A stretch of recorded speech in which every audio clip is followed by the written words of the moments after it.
Topic relates to ethics of the fathers, the third paragraph, the third Mishnah. The topic was, could we still be idealistic today? That's the question. But first, let's try to define idealism, because there can be different definitions of idealism. But let's try to define it based on ethics of the fathers. So we'll do this Mishnah, chapter 3, and we'll discuss it and go deeper into it. The author of this Mishnah is Antignos. Before we go any further, Antignos does not sound like a Hebrew name. It sounds Greek to me. Antigonos. And there's not much discussion about where he got that name from, but it's obvious that this was a response to Alexander the Great coming to Israel and starting the process of introducing Greek culture into Israel, which in the beginning was benign, but later on it devolved into the Hellenists who tried to obliterate traditional Judaism. But suffice it to say that Antignos was not a member of any of those people. He was the leader of the Jewish people, the spiritual leader, who received the tradition. It says Ish Soho. He came from a city called Soho, not to be confused with Soho in Manhattan. But he came from Soho in Israel. It's a city in the section of Israel that belonged to the tribe of Yehuda, which tells you something. Yehuda is the dominant tribe, so he was a leader, and he received the tradition from Shimon HaTzadik, Shimon the righteous one, or as they put it in English, Shimon the just, but it's more Shimon the righteous one, who was the high priest right after Ezra and was the last member of the men of the Great Assembly, which I mentioned in past weeks, was a group, an ad hoc group of rabbis, prophets, and Jewish leaders who came together to try to secure Jewish existence in the new Second Temple era. Jews were going through a new phase of their development, of their history.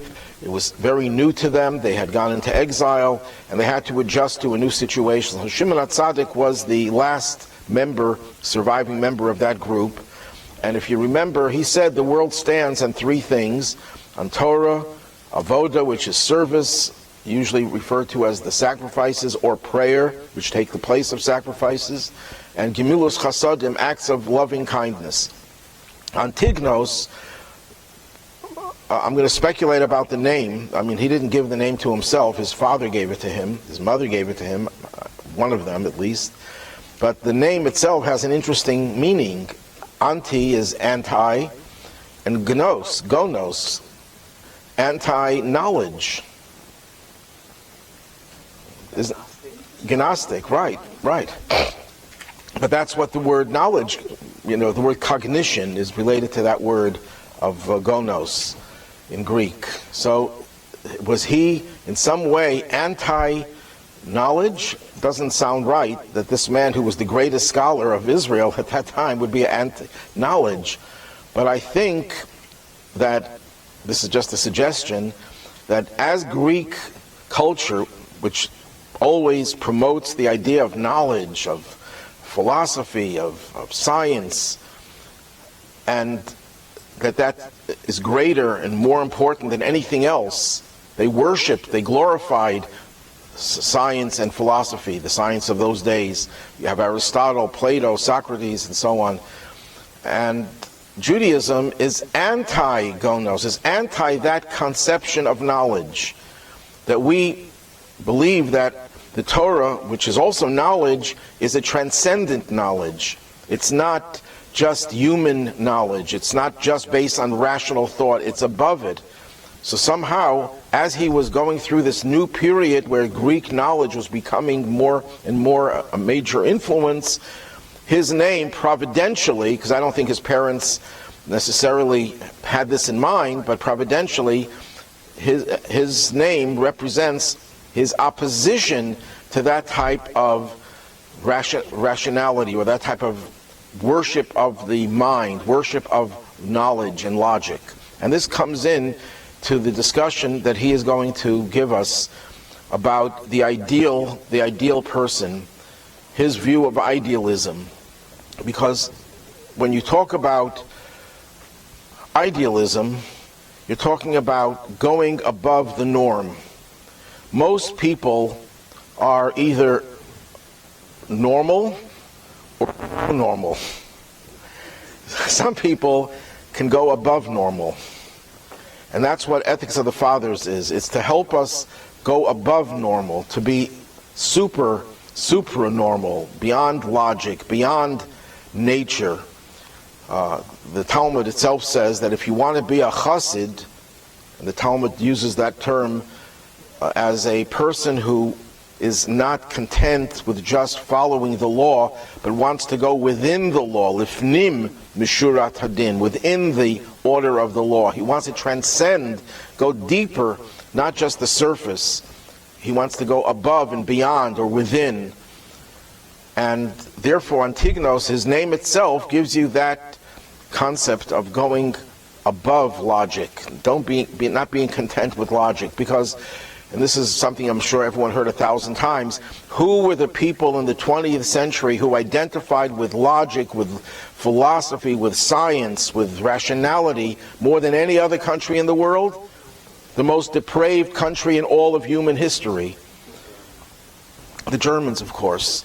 So Judaism loves logic and loves knowledge, but only when you recognize that it's finite, and that ultimately we have to transcend that. We have to become idealistic, not just satisfied with the norm, not just satisfied with mediocrity, with average. We have to go above and beyond that.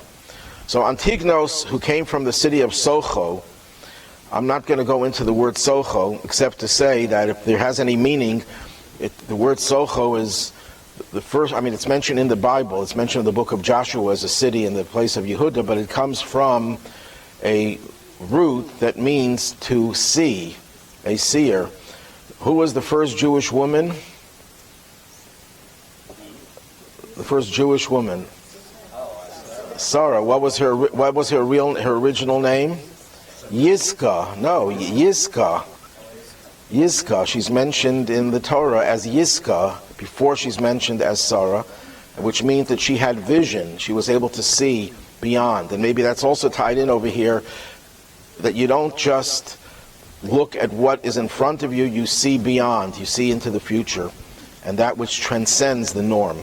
At any rate, Antignos, he received the tradition from Shimon HaTzadik, whereas Shimon HaTzadik just tells us what are the things that we have to do to keep the world afloat, to keep the world stable.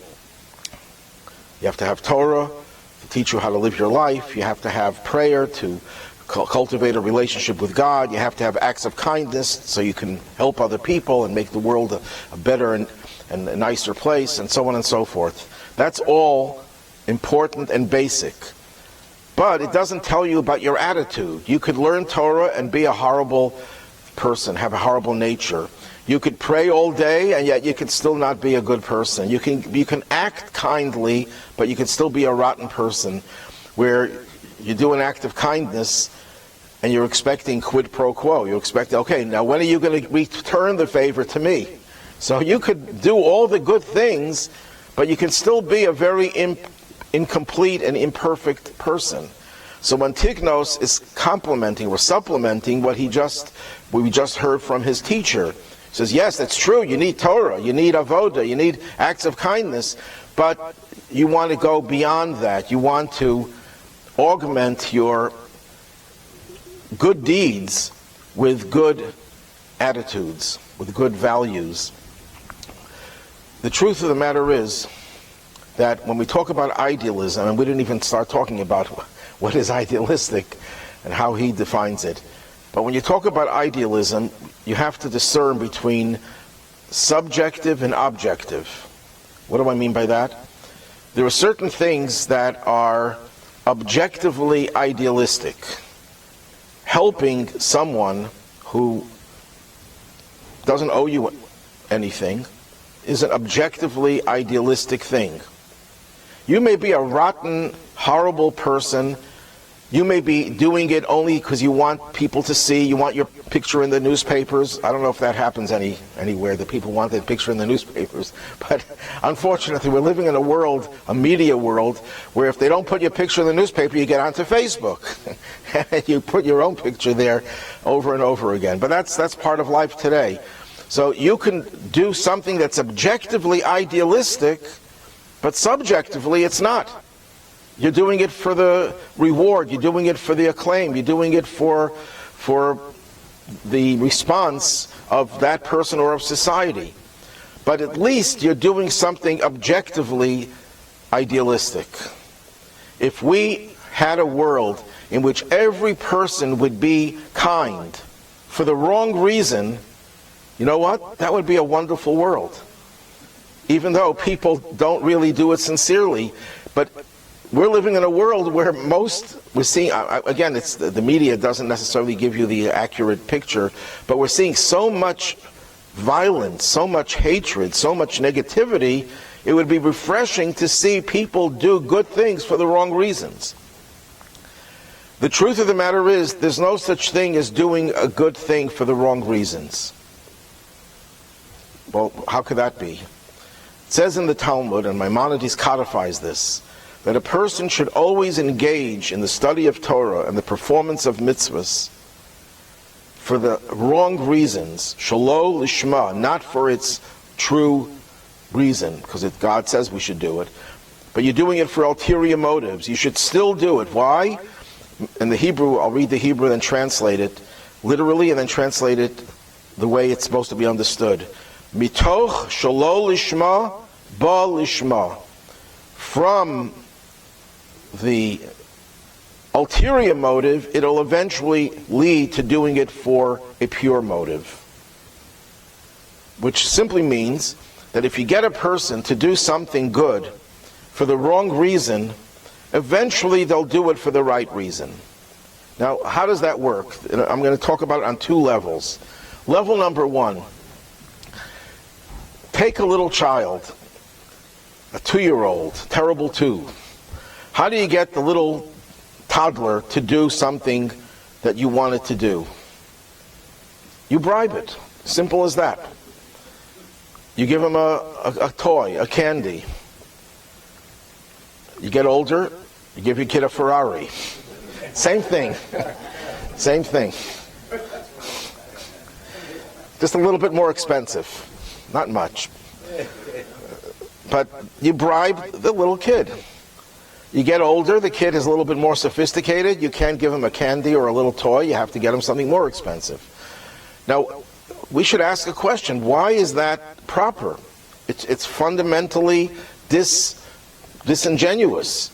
You're giving the kid, not because you want to give him a candy, but because you're bribing him. It's a bribe. Bribery is a crime in Judaism. And yet we do that with little children and adults who act like children, who are on an infantile level.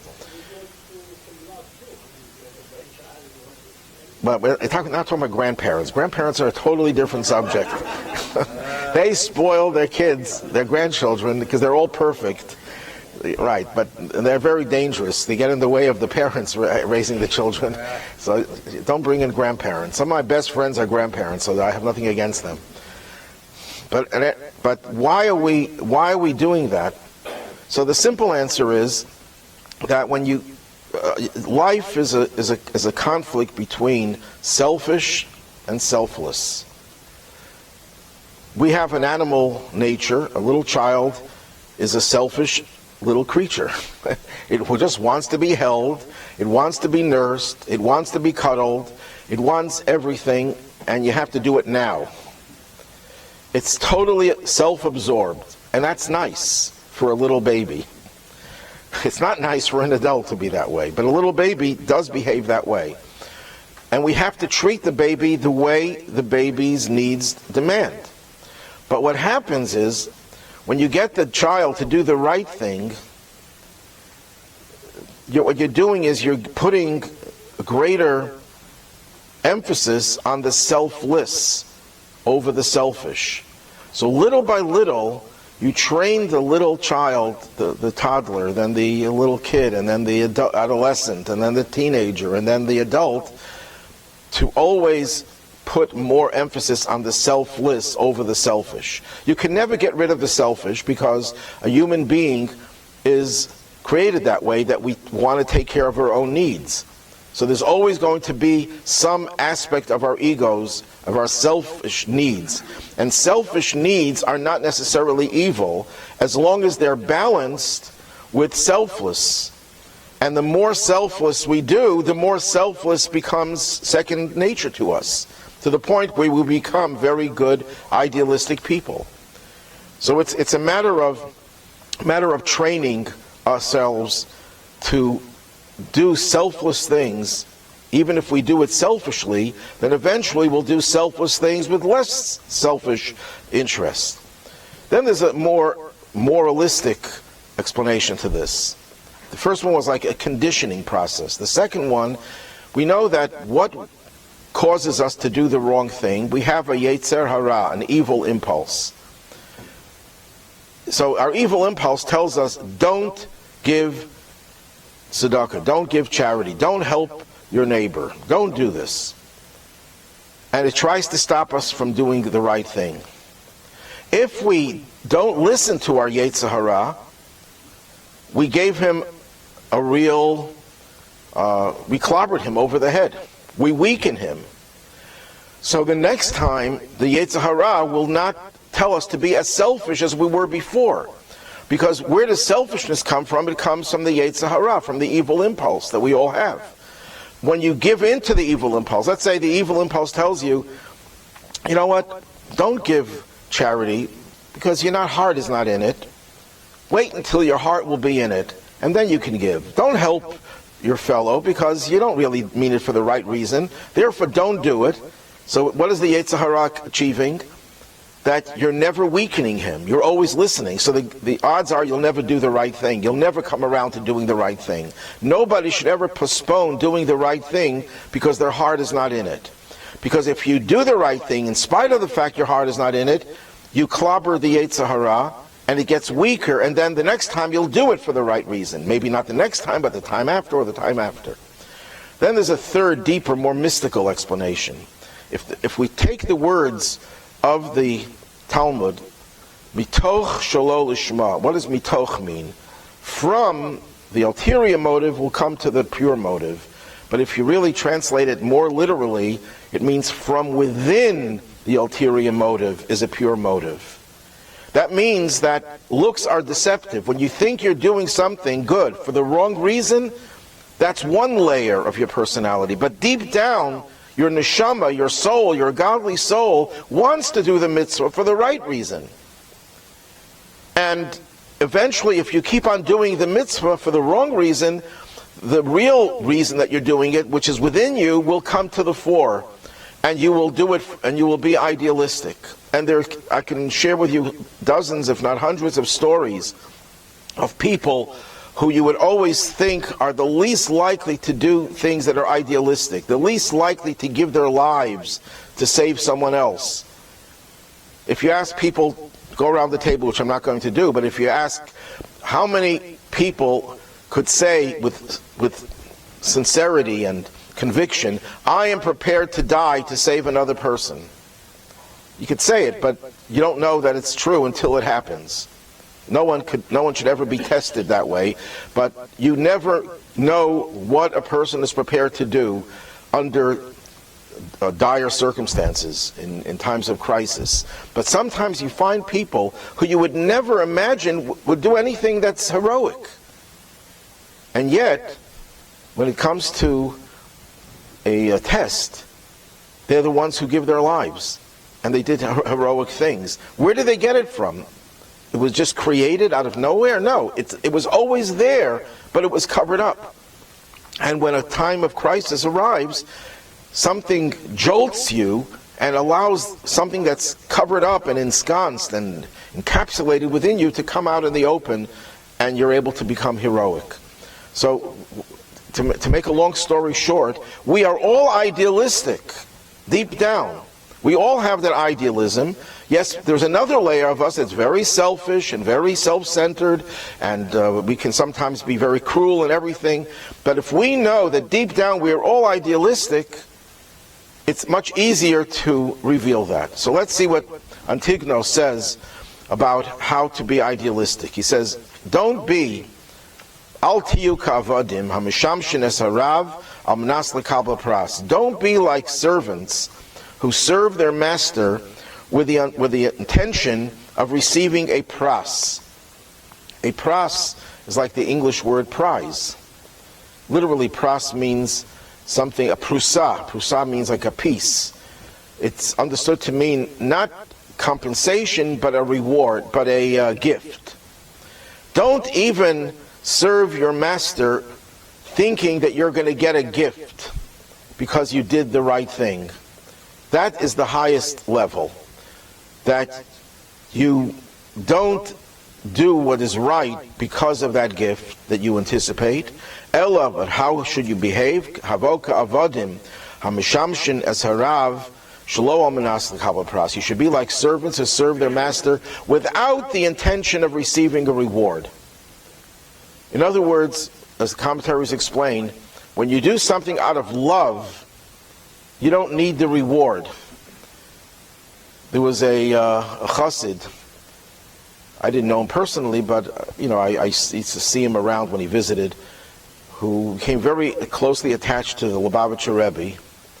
And once the Rebbe asked him to do something, and the Rebbe proceeded to explain why he wants him to do it. So he stopped the Rebbe and he says, please don't tell me why you want me to do it. I want to do it because you asked me to do it. He did it out of love. If a parent tells a child to do something and the child says, why should I do it? That's low level. Always do it because it's the greatest privilege that I have, that I can do something for my parents. And why would I want to know the reason? Yes, if you're curious, you want to learn something, yes, it's a good thing to know the reason. Maybe so you could help teach it to others. But that's a secondary thing. Your main reason for doing it is because you are in love with someone. And then he adds, V'yehei mora shamayim aleichem, the fear of heaven shall be upon you. As commentaries explain, love is not enough. You also have to have respect. The word doesn't necessarily mean fear. It means reverence, respect. Because love sometimes could diminish your ability to do what's right because you feel the other person or God doesn't care one way or another. He loves me, so what does he care if I do it this way or do it that way? Love has to be complemented with respect. But let's go back to what he's saying, that a person should not look for reward. So then the question is, if that's the case, if reward is really not the goal, why does the Torah constantly tell us that there's a reward for everything? Two of the students of Antignos, one was named Tzadok, and one was named Baitos. They started a breakaway movement from Judaism because of what he said, and they misinterpreted it. They misinterpreted what he said as there is no reward. Don't serve your master because you want to get a reward, because the way they misunderstood it was, there's no such thing as reward. God doesn't want you to give you rewards. He wants you to do what's right, and that's it. So they said, well, if there's no reward, then let's eat, drink, and be merry, for tomorrow we may die. That's a biblical phrase, actually, and they took that biblical phrase and they translated that into their behavior.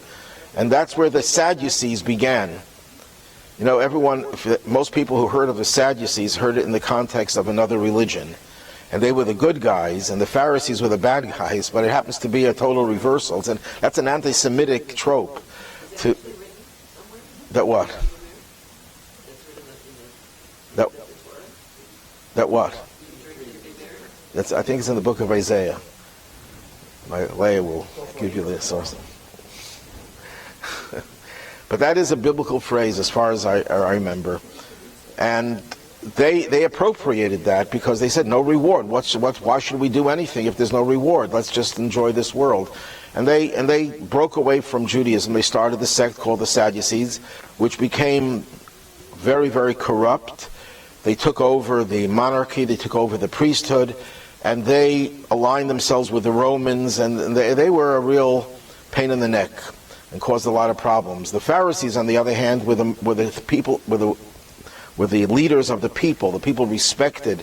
There's a story in the Talmud of the high priest who was apparently influenced, or if not a Sadducee himself. After Yom Kippur was over, throngs of people were following him to his home. It would take hours for the high priest to get home after Yom Kippur. Poor guy, he was fasting and working all day because the people were celebrating with him and giving him such honor. Then all of a sudden, the thousands and thousands of people noticed Shemaiah and Avtalion, the two sages who happened to be converts to Judaism, that they were walking in another street. They dropped the high priest, I don't mean literally, and they followed the two rabbis to their homes. So the high priest was really offended.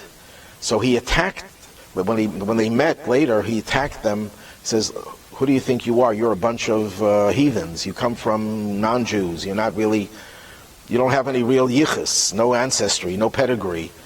So they said, "If you're a Kohen, you're a descendant of Aaron, who loved everyone." He said, "If you would only behave like your ancestor, things would be a lot better." I'm not quoting verbatim. But anyhow, the Pharisees were much more respected by the people. They were closer to the masses. The Sadducees were the corrupt ones, but the New Testament turned things around in order to support their version of God. At any rate, so we know that he wasn't saying that there is no reward. We do believe in reward, but we don't do it for the sake of reward. There's a famous story of the Baal Shem Tov, who at one point was told that he did something wrong, and he heard a heavenly voice that said, "You lost your share in the afterlife." And the Baal Shem Tov started to dance from joy. He says, "Now I can serve God totally, sincerely. I don't have to worry about my reward." That's a story that's told. I heard this about a few other people as well. These are people who didn't look for the reward. It's not they didn't believe in the reward. And this is where a misconception arose. You ever hear people say, Judaism does not believe in heaven and hell. Well, we don't believe in the afterlife. There's nothing farther from the truth. We do believe in that. But where did the mistake come from? The mistake came from statements such as this and other statements where it talks about how the emphasis should not be on the reward. The emphasis should be on what we do in this world and not focus on the afterlife, not focus on paradise. Yes, there is a paradise. The soul does go to a paradise. We're not going to go into it right now, whatever that is. There is a reward in the hereafter, but that's not our focus. Our focus is to be idealistic and do the right thing because it's the right thing. It's what God wants us to do. So he wasn't negating the reward. He was saying we don't look for the reward. But then why does the Torah constantly talk about reward? If the Torah wants us to go transcend the notion of reward, why does it focus on it? And the answer is that there are two ways of looking at reward. One is to look at it as a quid pro quo. I'm doing this, so God is going to have to repay me. So you're looking for the compensation. You're not doing it for the right reason. There's another way of looking at reward.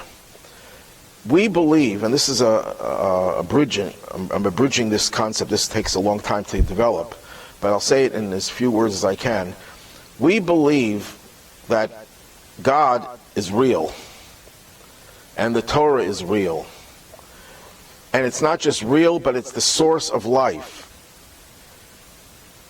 Therefore, if you follow common sense and logic, if something is good spiritually, it has to be good physically and materially as well. The dichotomy between spiritual and physical is not real, is not the ultimate. It's a cover-up. In other words, in an ideal world, you do a mitzvah, everyone would see the halo around your head. You do a mitzvah, everyone would see, you buy a lottery ticket, you win $100 million every time you did a mitzvah. You bankrupt the lottery system. But that should happen every time you do a mitzvah. And that does happen every time you do a mitzvah, but we don't see it physically. Why don't we see it physically? Or conversely, every time you did a sin, lightning should come down and strike you. Then what would happen? No one would ever do sins. And everyone would just do mitzvahs. There would be no free choice. And God wants us to have free choice. So what did God do? He covers up. He conceals reality. So when you see a good person who is rich, what do people say? Oh, he must have done something wrong to get that money. How did this rabbi become rich? So he must be, fooling around, doing things that he shouldn't be doing. Instead of saying, wow, that's the way it should be. If he's a good rabbi, I know some rabbis, but we have all kinds. But if you see someone suffering, you should say, obviously that person is not a good person. But that's not true in the world today. You have a lot of good people who suffer and a lot of horrible people who prosper. That's not the way it should be. It's a falsehood. It's a cover-up of reality. But God covered up reality in order to give us free choice, so that our actions are not biased by our expectation of guarantee of reward or guarantee of punishment. Rebbe Levi Yitzchak of Berditchev once said to God, you know why people are not doing what you want them to do? You put all the temptations here in this world in front of us, and you put all the great rewards in the books. You know what, God, I'll deal with you. Put all the good things in front of us and put the temptations in books. And you'll see how better we'll behave. That was his way of speaking in defense. He was a defense lawyer, yes. So if you see a person in this world that's a righteous person, does everything right and gets a terrible life, do we assume that they get a reward each month? Oh, that's for sure. God will never remain in debt. He'll always pay his debts.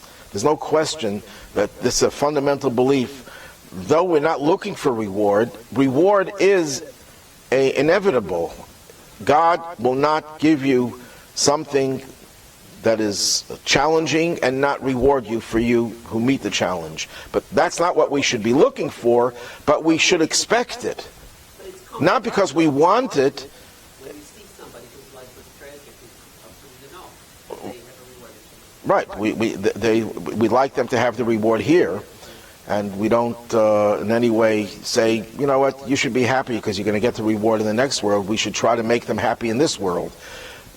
But when you see good prospering, that's the ideal. And when Mashiach comes, that's what we will see in reality.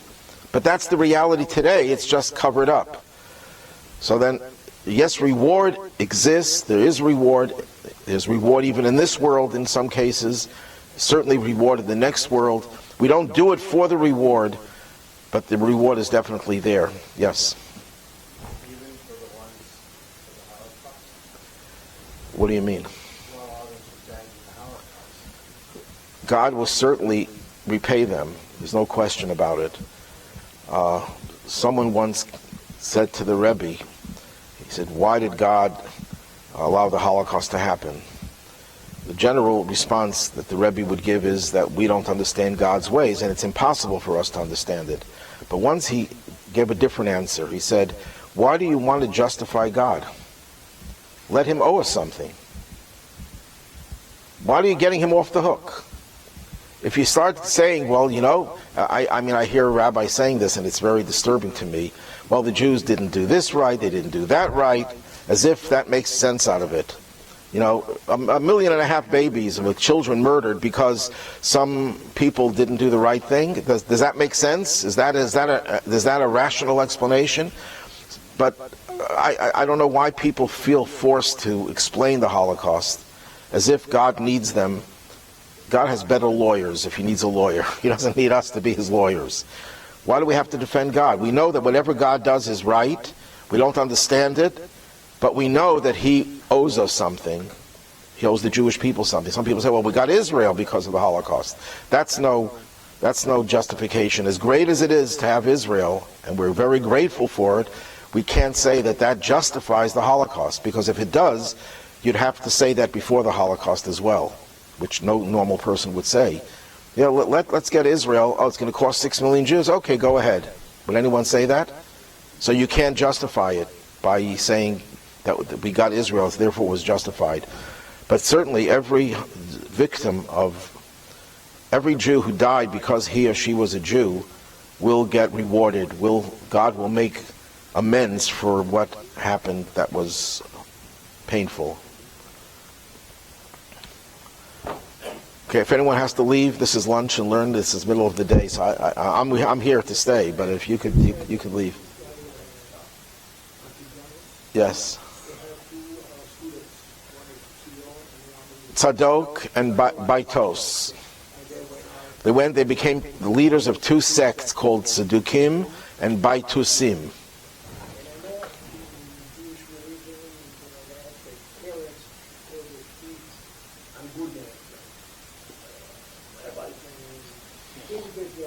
Right. Why would they give him a Greek name? That's your question?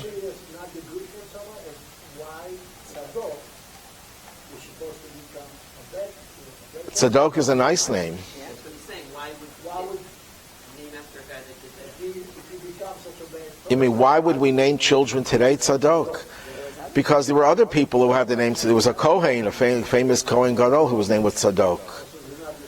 No, if we stop naming people because someone has a bad name, I know people who had the name Avraham and they were not such nice people. We should stop giving the name Abraham or Moshe. We don't control names that people give their children. So if he would be the only person who had the name Tzadok, you know what? It's interesting. You mentioned the idea of names. One of the popular names of Talmudic rabbis was Yishmael. That was a common rabbinic name, Rabbi Yishmael. I guess that stopped when Muhammad came onto the scene hundreds of years later. But originally Yishmael why was it a good name? Because Yishmael, our tradition tells us, even though he was started off as a very wild kid and was not a nice person, at the end he did teshuvah, he repented. How do we know he repented? Because at the funeral of Yitzchak, of Isaac, even though he was the older brother, he let, what did I say? I said Yitzchak, I mean Avram's funeral. Even though he was the older one, he let Yitzchak go ahead of him, which was a major concession. So we're told that Yishmael asat tshuva, he did a complete repentance. So he was a holy man, a righteous man in the end of his life, so it was a proper name to give. But I guess when it became identified with Islam and all that they did to harm Jews, Muhammad was a mass murderer of Jews, among other of his great accomplishments. We stopped giving that name, obviously. I had an Uncle Ada. Obviously they changed that. Yeah, I don't know if anyone else gives that name now. That was in Europe. But there's a name, a famous Jewish bookstore in Israel, and it's called Gittler. Gittler. Gittler with a G, right? But in Russian there is no H. It's a G instead of an H. So it's Hitler.